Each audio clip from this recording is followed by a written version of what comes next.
और अखंड ब्रह्मचर्य बहुत कठिन बात है, बहुत कठिन बात। उसके लिए निरंतर सानिध्य चाहिए, प्रगट।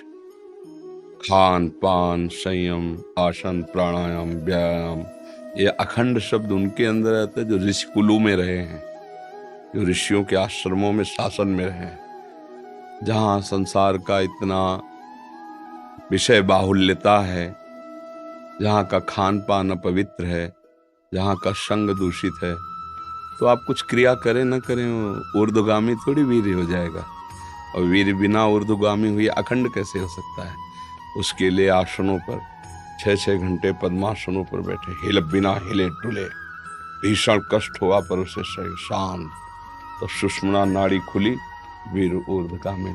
प्राणायाम के द्वारा प्राणों का संयम, शरीर को व्यायाम के द्वारा स्वस्थ, आसनों के द्वारा वश में कर लेना, आहार के द्वारा पवित्र बुद्धि करना, इंद्रिय भोगों का दृश्य श्रवण संभोग इनसे दूर रहना, इंद्रिया पवित्र, तब जाके वीर ऊर्ध्वगामी होता, उसे कहते हैं अखंड ब्रह्मचारी। अब वीर अधोगामी हो चुकता है जब, तो उसका प्रवाह बन जाता है, क्रिया करो ना करो वो प्रवाह में, जब उसका एक समय होता है वो फिर अपने समय से निकलता रहे। अब उसमें कि क्रिया अगर नहीं करते, कोई स्वप्न में आदि गंदी क्रिया नहीं देखते और स्वाभाविक हो जाता है, तो तुम्हें अपराध नहीं लगेगा और तुम अखंड ब्रह्मचारी नहीं कहे जाओगे। उसके लिए बहुत से अखंड ब्रह्मचर्य ऐसे थोड़ी होता है, हाँ प्राणों की बाजी लगा देनी पड़ती है और रोना होता है। हम लोग रोए हैं, कैसे कैसे बड़े बड़े महात्माओं से सब। तो 6 घंटे आसन पे बैठे, हर नस नाड़ी आग उगलती है। पद्मासन लगाया कभी? कभी लगाया पद्मासन? है? अब जानते ही नहीं, तो अब अखंड ब्रह्मचर्य ऐसे थोड़ी रोका जा सकता है। सिद्धासन पर, सिद्धासन बाएं एड़ी, गुदा और मूत्रेंद्री के बीच के स्थान में दबा के ऐसे, दाहिनी एड़ी उसके बीच में ऊपर ऐसे मूत्रेंद्री के ऊपर रख करके सीधे ऐसे, ये सिद्धासन। 3 घंटे बिना हिले, हर नस नाड़ी ऊर्जा, वो ऊर्ध्वगामी। ऐसे थोड़ी होता है कि ऐसे अखंड ब्रह्मचर्य तो शब्द ही नहीं लग सकता। ब्रह्मचर्य सुरक्षित रखने का प्रयास हो सकता है, जैसे खान पान, थोड़ा व्यायाम आदि से वो अखंड। और निरंतर भगवदाकार वृत्ति, ना कोई विषय श्रवण, ना कोई विषय सेवन। ये तो बड़े बड़े ब्रह्म ऋषियों का संकल्प होता है, महात्माओं का जो योग में चढ़े बड़े हैं।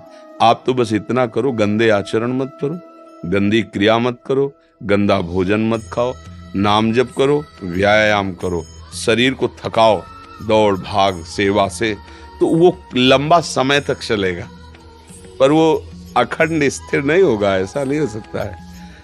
व्यवहारिक वातावरण में सांसारिक भोगों के बीच में रह के मनमानी भोजन करते हुए ऐसे ऐसे नहीं होता है। शून्याकार वृत्ति, प्राण संयम, मन पवित्र, जितेंद्री, और फिर वीर ऊर्ध्वगामी। बहुत मतलब ये शब्द तो मतलब नहीं हो सकता, क्योंकि यही अवस्था होती है ऊर्ध्वगामी करने की। तो या तो आप बाबा जी होते और फिर हम देखते कि हाँ बचपन से प्रयासरत हो, तो फिर उसमें। अब आप जानते हैं कि पद्मासन किसे कहते से, तो ऊर्ध्वगामी कैसे? मेरुदंड 6 घंटे 8 घंटे एकदम 90 अंश के कोण में सीधा, श्वास को बिल्कुल शांत, पास बैठा हुआ है लेकिन तुम्हारी श्वास नहीं सुनाई, ऐसा नहीं,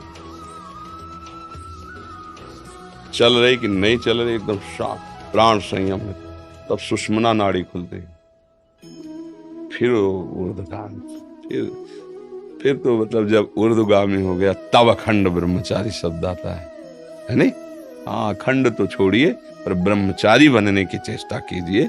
अधिक से अधिक इसका संयम हो, स्वयं से कोई गंदी चेष्टा न हो, कोई गंदा दृश्य नहीं, तो धीरे धीरे फिर लंबा समय खिंचता चला जाएगा, धीरे धीरे ऐसा होता है। जी।